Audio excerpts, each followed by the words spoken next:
Naïga au titre le fleur.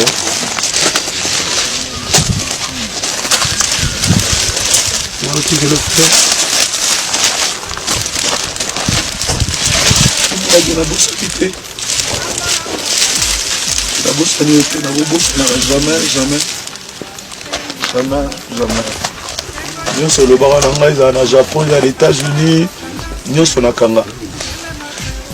Dans ce moment-là, nous sommes l'accès à Bissot pour ça en sorte que pour continuer. Et le coup où l'accès à Bissot la musique, Zembo, Kuto Samikolo, Koyoka. Et ça papa lève sur la malouba ou le bateau. Mais ça papa lève sur la malouba ou le bateau. Mais nous avons fait sur place à choix. Puis, c'est pas de tirer comme on boss n'a jamais. C'est Rosa, tu vas hôtel Raïba, Kadi, Junior. Bangonyoso, négocier sur un bolingo, tu boss n'a bango jamais. Nous avons pas allé à Chelsea Kashma.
On a bengi au lobby nanga ready à se présenter déjà. Minanga ready moni bendo alikai na TV passe un pardon est-ce que mon aki na non vie natalité mais ba yebsinga kaka minanga na okenda Abidjan na na répétition sur naïe beaucoup de temps nda basali que tout le monde TV. Le bébé les a le battu. Si ce qu'on a zone de maha attaque ok. On a ta photo non on a zone à un moment donné on m'a mais c'est comme si on m'en souhaitait. Nous ce zala le bébé na salle là. Nous sur le bas ils disent à la sérieux qui parabaninga noté à tabalobi tout na landé lavé. Nous sur le bas na salle sur 100 ou sur 10. Ata 8, ata 9 na salle là. Naïga au titre le fleur.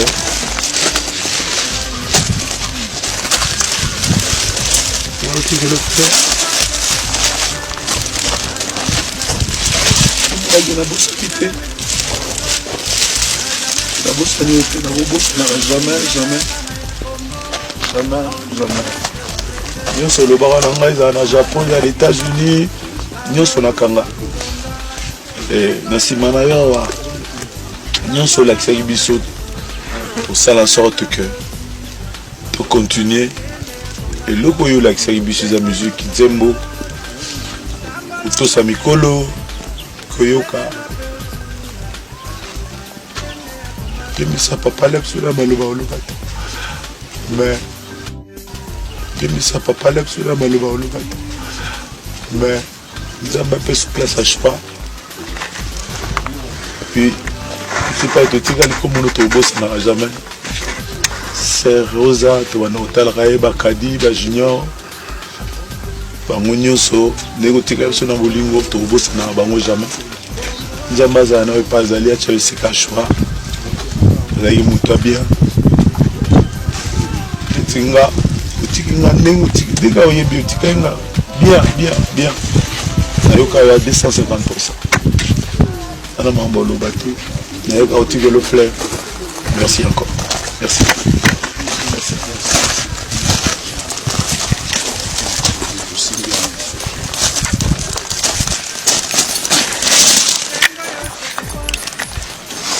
nayebi te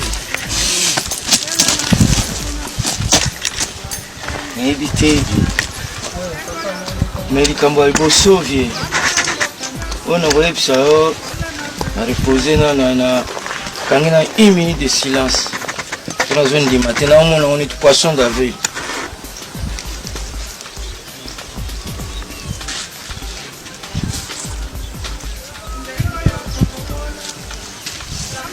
Merci papa. Première chose, ezali oyo na kosenga soki oza na mwa eloko moko na kere na ngai na makambo nyonso eleka na vi tosala ndenge tosololaka na bayazaza makambo esimbaka te na ndenge tokendaka tokesala eloko mosusu yaki na kanda na yo mais lero omonaki toyaki na mwa raison na likambo tosengaki yo oyo kolanda biso lobi boya nasala likambo tosala likambo yango mais lokola tokendeki deja bafuti bambongo na makambo yango ezaki neti toko deja na bato ebandi kopusa na siko moyen moto asote lisusu azonga na ngambo ezaki te toyotalona mawa me toke kaka oyebi ntina tokendelaki eyalaki te ya ndenge nini me toke kuna oyebi kaka baritime yango ndenge ezalaka ya la mokoko ya muzika toluka kaka tolembola epa na yo tolembolaka epa na yo tokelembola epa nani soki tokofinga kaka yo po yo moto osala biso tofinga moto mosusu te mpo tomema grand ngambo epa na yo tomema ngambo te mpo koya kobondela biso tisukasuka kaka olandelaki biso te oloba toyo kosala cour de grand na gloria na stino na ngai na bamaster na bamaster nyonso olobi oda senzedi bazongawa tozongi na cour de grand ti lelo osala banzela na ngai baleli jos tozonga na cour de grand yango papa na osenga vraiment soki otikalaki na mwa eloko moko ezokoswaka ya mokika mpona eloko na papa excuse pardonne nga na kombo soki ya bango nyonso bia na kombo ya ngai moko mpo likambo ngo mpe nasala ngo na kombo ya ngai te ezaki orchestre na ngai te papa eza orchestre ya biso nyonso bakoma kosumbela nga bakoma kobwakela nga makabuleza na finga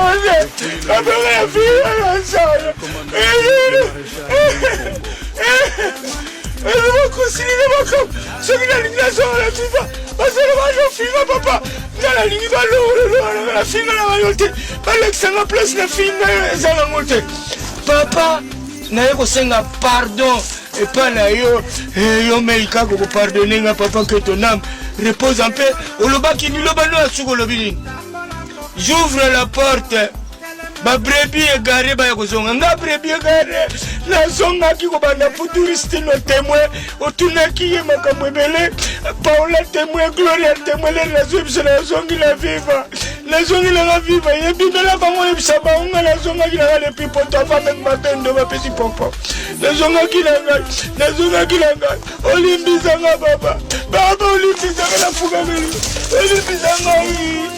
olimbisa ngai okusangisanga na bandeko na ngai nyonso oyo tozala bango tokontinue loko ndenge olingaki tozonga la porte est ouverte le brebis garé revenez ba brebis garé biso toyo kozonga papa osali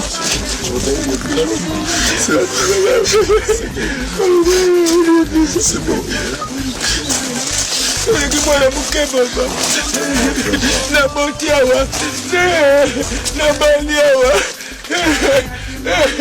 vinanga na kotala atowakalele fula anawakalele fula navondena nanganoko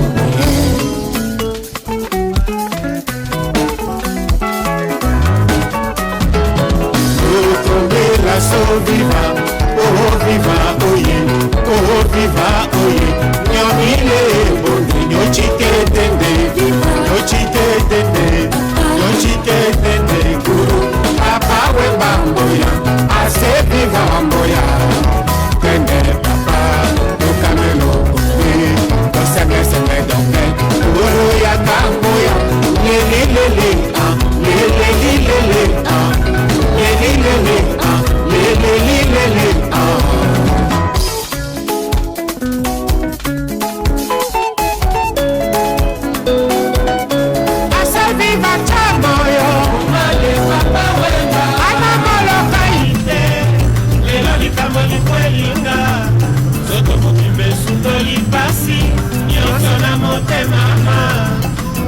bonga na elie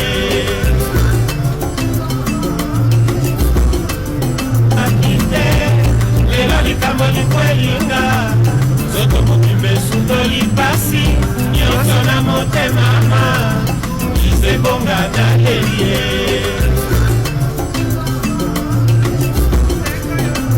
Exceptionnellement plaisir à ceux qui nous suivent à travers le monde. Redi Amici a des belles filles, très belles filles, bien éduquées. J'aimerais qu'elles viennent nous rejoindre.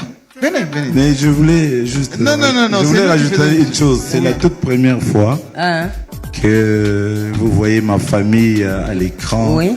Je n'ai jamais, c'est pas ma tasse d'été, quoi. Je préfère regarder mes enfants. On ne fait pas 40 ans tous les jours. Venez, mesdemoiselles, il faut les applaudir. C'est plus prudent. Là, c'est la grande, c'est Léa. Léa Missy. Et ça mon petit-fils, il s'appelle Evan. Et ma petite fille, elle s'appelle Maya. Je pense que vous vous rappelez dans certaines chansons. Bakanangai Léa, c'est elle, Maya. Voilà. On applaudit pour la famille de Baïlo. Il faut applaudir pour ce... Prenez le micro juste à côté de vous. D'abord, la fille est née de Redi Amici, que moi je connais, toute jeune, à Paris d'ailleurs. L'anecdote, Redi Amici poussait sa fille au parc de la Villette, dans le 10e arrondissement. Et moi j'ai poussé la mienne, Alexandra. Et on s'est retrouvés là, chacun s'occupait de sa fille. Les papas modernes. Voilà. Mademoiselle, bienvenue. Merci, merci. Qu'est-ce que ça fait d'avoir un papa star, adulé, regardez. Et à travers le monde, on ne fait que l'aduler. Dans un premier temps, c'est un papa comme les autres. Hein. Donc nous, notre image du papa, c'est le papa comme les autres. On garde... Un papa normal. C'est ça, le papa normal. C'est-à-dire que... Papa normal. Avant d'être une star, c'est notre père. C'est ça. Ensuite, c'est la star que tout le monde connaît. Et effectivement, on en est fiers. On en est fiers et c'est pour ça qu'on est venu ici pour le soutenir pour ses 40 ans de carrière. Moi, j'ai un peu plus de 30 ans, donc j'ai pas vu toute son ascension, mais j'en ai suivi une partie et donc on en est très très fiers. Et puis on l'a vu, il y a eu des répétitions à la maison, on allait au studio, donc évidemment nous on a... Et dans la famille, il y a personne qui est sur les traces de papa? C'est compliqué. Puis de toute façon, non, c'est pas, il en veut pas. Même quoi. pas un peu là, normal, non? Non, c'est pas quelque chose qui l'encourage. Je sais à quel point c'est un métier qui est dur. Ok. Donc encore plus pour des filles, c'est compliqué. On sait que ce milieu est très compliqué, surtout pour les femmes. Comment ça se passe à la maison? C'est un homme comment? C'est un papa comment? Mais c'est un papa humble. Enfin, je vous dis, hein, c'est un papa normal. C'est une star pour notre pays, mais c'est un papa normal. Donc, il sait être gentil, il sait être ferme, il sait expliquer les choses. Il est diplomate. Il peut avoir toutes les qualités qu'un papa normal a. Il est aussi pépé. Oui, c'est ça. Voilà. C'est un papy aimant. Oui, c'est le premier petit-fils de Baïlo. C'est le premier. Ah ok. Le tout premier petit-fils. Il s'appelle comment? Donnez le micro au petit. Merci. Bienvenue monsieur. Comment tu t'appelles? Even. Hein? C'est qui le monsieur à côté? Papi. Papi Baïlo. Oh. Alors que les gens les conseillent l'éternel jeune. Toujours fringant, intemporel, très bien coiffé. Mais il l'est. Être papy, on peut être un papy et être toujours jeune. Toujours. Alors, mademoiselle à côté, prenez le micro aussi. Maya. Oui. Comment? Linga la bolobaka. J'ai pas compris. Boba linga là. Pas trop. Oh là là. Faut le regarder lui. C'est à cause de lui. C'est à cause de lui. Il vous a pas pris le lingala à la maison? Si, mais c'est un papa qui voyage beaucoup, donc il faut comprendre que toute notre famille est ici. Alors, racontez-nous un tout petit peu quelques anecdotes de papa. Moi, les anecdotes que j'ai de mon père, c'est quelqu'un de très très très marrant. On rigole beaucoup avec mon père. Il vous fait rire à la maison? Ah, c'est... Il vous raconte des blagues? Oui, c'est une de ses premières qualités. On rigole beaucoup, on se chamaille beaucoup. Oui. On s'entraide, il nous parle beaucoup aussi. C'est ça aussi qui fait notre force dans notre famille, c'est que il nous juge pas. Peu importe s'il y a des choses qui sont correctes ou pas, il prend le temps de nous expliquer. Et je pense que c'est ça aussi qui fait qu'on est aussi soudés. C'est qu'il n'a jamais été dans le jugement.